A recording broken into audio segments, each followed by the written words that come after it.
Wanita itu terkejut saat menyentuh sebuah pin yang ada di hadapannya. Seketika, rasa takut menghantui dirinya. Ia tak percaya dengan apa yang baru saja terjadi. Orang-orang di sekelilingnya menatap dengan heran. Seorang pria berambut panjang tersenyum ke arahnya, membuatnya berusaha untuk menenangkan diri. Ia pun mencoba mengambil pin itu sekali lagi. Tiba-tiba, ia mendapati dirinya berada di tengah ladang gandum yang sangat luas. Ia menoleh ke segala arah. Di kejauhan, tampak sebuah kota futuristik yang megah, dengan gedung-gedung menjulang tinggi menembus langit. Namun, saat ia melangkah maju untuk melihatnya lebih dekat, tanpa diduga kepalanya membentur sesuatu. Seketika, ia kembali ke tempat semula. Kebingungan, ia bertanya kepada pria di depannya tentang apa yang baru saja terjadi. Namun pria itu mengaku tidak tahu apa-apa. Dalam perjalanan pulang, wanita itu menceritakan pengalaman menakjubkan tersebut kepada ayahnya. Ia meminta sang ayah untuk menyentuh pin itu. Namun, saat ayahnya mencobanya, tidak terjadi apapun.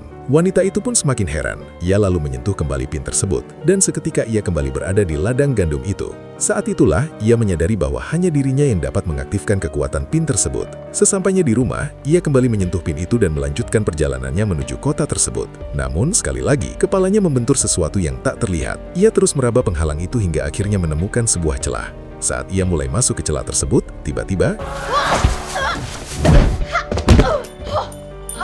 ia mendapati dirinya sudah berada di bawah tangga. Dilanda rasa penasaran, malam itu ia memutuskan untuk mencari kota misterius itu lebih dahulu. Ia menyentuh pin untuk menentukan arah, lalu mulai bergerak mengikutinya. Beberapa menit kemudian, ia sampai di sebuah tempat yang luas. Saat ia menyentuh pin itu kembali, ia mendapati dirinya sudah berada di tengah-tengah kota. Ia melihat sebuah dunia masa depan dengan kecanggihan teknologi yang luar biasa. Gedung-gedung tinggi berkilau, kendaraan terbang melintas di udara, dan teknologi tampak menyatu dengan alam. Didorong rasa ingin tahu yang besar, wanita itu mulai bergerak. Ia berlari menyusuri kota, menyaksikan manusia dan mesin hidup berdampingan. Dunia ini tampak sempurna, damai, penuh harapan, tanpa kekacauan dan tanpa rasa takut. Ia merasa sangat bahagia berada di tempat itu. Namun tanpa disadari, waktunya di dunia tersebut semakin menipis. Merasa belum puas menjelajahi kota, ia kemudian mengikuti sekelompok orang yang bersiap menaiki kereta menuju tempat yang berjarak 20 tahun cahaya. Ia berlari mengejar mereka, tetapi tiba-tiba ia merasakan sebuah hambatan di bawah kakinya. Ternyata waktunya di kota itu telah berakhir. Ia terus memaksa masuk ke dalam kereta. Dalam sekejap, ia kembali ke dunia nyata dan mendapati dirinya sudah terendam ke dalam air danau.